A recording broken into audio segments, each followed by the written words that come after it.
한국 여자 프로배구 리그에서 학교 폭력 사태로 논란이 일고 있는 가운데 일본 언론에서도 이 사건을 다뤄 화제가 되고 있습니다. 일본 언론 통신사인 지지통신은 쌍둥이 여자 배구 선수 중학교 시절 왕따 발각으로 대표 박탈이라는 제목의 기사를 게재했는데요. 지지통신은 한국 배구 여자 대표팀의 중심 선수인 쌍둥이 자매 이재영과 이다영이 중학교 시절 동료에게 괴롭힘을 가하고 있었던 사실이 발각돼 한국배구협회에서 두 선수의 국가대표 자격을 무기한 박탈하는 처분을 내렸다고 보도했습니다.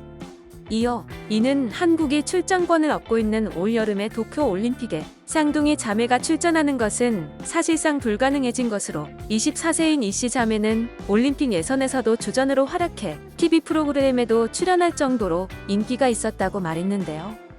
그러나 중학교 시절 팀 동료였던 이가 SNS상에서 과거 쌍둥이 자매에게 폭력과 폭언을 받은 사실을 고백했고 두 선수 측에서도 이 사실을 인정하고 사과했지만 비판이 거세지고 있었다며 한국배구협회는 학교 폭력에 대해 강력한 조치를 취하지 않는 경우 유사한 문제의 재발 방지가 어렵다고 판단했다면서 엄벌을 내린 이유에 대해 설명했다고 보도했습니다. 지지통신은 향후에는 철저한 검증을 통해 페어플레이 정신으로 임할 수 있는 지도자와 대표 선수만 선발해야 한다며 기사를 마무리했습니다. 이 뉴스를 접한 일본 네티즌들은 이런 것은 일본도 본받아야 할 부분이 있다고 생각한다. 이지메라는 말 자체도 보기에는 부드럽게 들릴 수 있지만 사실은 폭행이나 협박 등 어엿한 범죄다. 왕따 문제로 국가대표에서 퇴출이라니 굉장한 결단이라고 생각한다.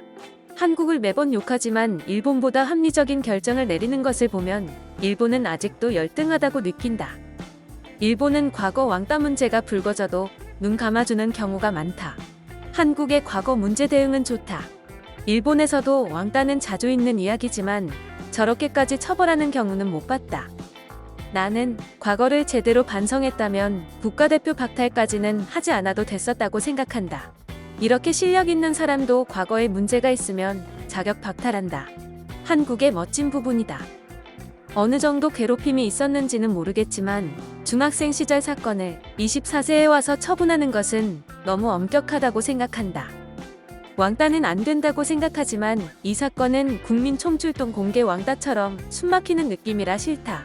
왕따는 물론 좋지 않지만 10년 전의 일을 이제서야 범죄에도 공소시효라는 것이 있는데 등의 반응을 보였습니다.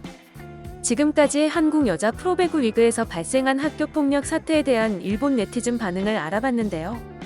영상을 시청해주셔서 감사합니다. 여러분의 좋아요와 구독은 큰 힘이 됩니다.